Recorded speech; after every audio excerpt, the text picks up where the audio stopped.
Welcome back, chess friends, to the unofficial 1834 World Championship match between plucky underdog Irishman Father McDonnell and overbearing French aristocrat Bourdonnais. And the state of play so far is that Bourdonnais has won 12 games to McDonnell's 3, which means that Bourdonnais has already won the match because it was the first to 11 points. However, they're carrying on playing the remainder of the games anyway, maybe to give McDonnell the chance to win some consolation points, also that Bourdonnais can just show how dominant he really is. So with all of that out of the way, well, one more thing, sorry. So McDonnell won the last game, taking him to 3 points. So I'm hopeful that McDonnell will carry on and try to build on this and make the scoreline less bad. So let's start. We have e4 and e5. And of course, McDonnell, having lost 3 King's Gambits already, immediately goes for the King's Gambit. So good job, McDonnell. Bourdonnais accepts the Gambit pawn, and we have bishop to c4 and queen to h4 with a check. So the king moves out of the way to f1, and we have d6 from Bourdonnais. And Morphy in 1859, providing commentary, he says, "This move, d6, though not a bad one, is inferior to g5.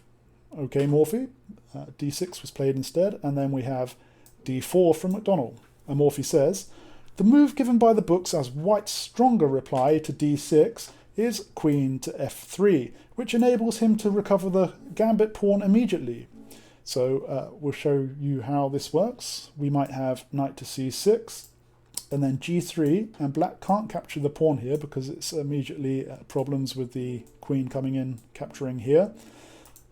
So black queen would retreat, and then it would be safe for McDonnell to pick up the pawn.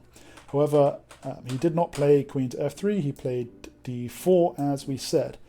We have bishop to g4 attacking the queen, so McDonnell moves the queen out of the way to d3. Bourdonnais develops his knight to c6. Now here, McDonnell seems to have a fit of aggression, and he just sacrifices his bishop on f7. And Morphy says, "Although this wins at least a pawn, it is far from being good play. The removal of the white queen to a remote part of the board and the attack which black is enabled immediately to commence more than compensate him for the loss incurred." Now, the engine also agrees that this is an unsound sacrifice. It says knight to c3, developing another piece would have been much better, but he did not play this. He sacrificed his bishop. And you can see all of McDonnell's other pieces, except for the queen, are still on the back rank. But McDonnell thinks maybe he's going to have some advantage here, so he continues with this attack, moving the queen again. This is check. So Bourdonnais just doesn't care. He moves the king forward, and McDonnell captures this b7 pawn. Now this is attacking this rook here, but Bourdonnais again doesn't care. What does he do? He just captures the pawn in the center with the knight here and lets McDonnell take the rook. Now again, McDonnell just keeps moving the queen, and he's got all his other pieces on the back rank. Maybe he should think about moving these, but okay, he is up material, so we'll see what happens next. We have knight to f6, so Bourdonnais continuing to develop, and McDonnell now starts to worry about this pawn. If the knight comes in here, it can just pick up the rook. So he defends it with knight to a3. So this piece is now moving away from the defense of the king, which isn't so good. The engine thinks that moving towards the king would be better. Okay, knight to a3, defending the pawn. And Bourdonnais just pushes f3, so getting ever closer to McDonnell's king. We have g3, and now bishop to h3 with check. So McDonnell moves the king aside to e1, which Morphy approves of. He says, "Evidently best. Had the king been played to f2, black would have won at once by knight to g4 with check, and then once the king moves, pushing the pawn to f2, etc." So fully approved by Morphy, moving the king aside. And then we have queen to g4, and McDonnell finally develops this bishop to e3, and Bourdonnais just pushes d5. And Morphy says, "The attack is capitally sustained throughout. By this move, black not only threatens to win the queen by checking with the bishop," so this reveals an attack from the rook on the queen, "but is enabled presently to acquire a winning position by capturing the e4 pawn with the queen." Okay, thank you, Morphy, but how does McDonnell deal with this? Well, he just captures the a7 pawn, which moves out of the way of the rook's attack. So we continue. Bourdonnais brings his knight back to c6, which attacks the queen again. I think actually in this position pushing f2 with check would have been better, because after the bishop captures, the knight's coming in with the check here, and pretty much any move white has now is bad for him. But that didn't happen. As I said, it was knight to c6, and McDonnell reacts by capturing the c7 pawn.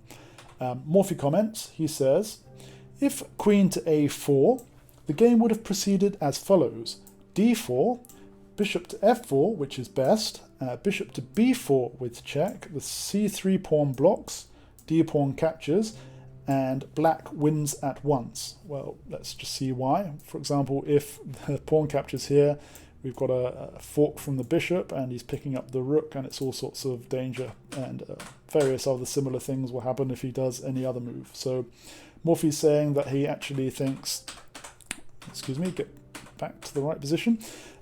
He thinks that this queen captures c7 move would have been better than the a4 move.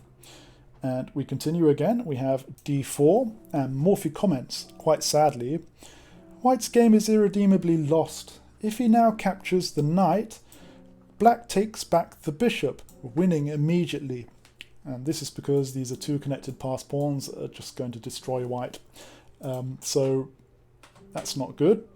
How does McDonnell deal with this pawn push then, with the attack on the bishop? Well, he just retreats the bishop to d2, and now Bourdonnais captures the e4 pawn with check, so McDonnell moves the king aside, and finally Bourdonnais pushes this pawn to f2, which he's been threatening to do for a long time, and this attacks the knight, so McDonnell captures the bishop whilst moving the knight out of the way, but the queen just comes to f3, it delivers another check. The king can't come to this square because it's covered by the pawn. He can't put anything between the king and the queen, so he just retreats it to c1, and Bourdonnais just captures the rook with check, and now McDonnell can't really do anything. He can't put anything in the way without it just getting captured and the pawn promoting to a queen, leading to an immediate checkmate. So for example, like this, let's check, block with the bishop, and then that's just checkmate. So in this position, McDonnell resigned and gave Bourdonnais another well-deserved point. So he goes 13 points up to 3. This is very sad. I'm sure the Father McDonnell fans are going to be sorely disappointed with another loss. We have 5 games remaining to get some more consolation points, so join me again next time and we'll see if you can do it. See you then.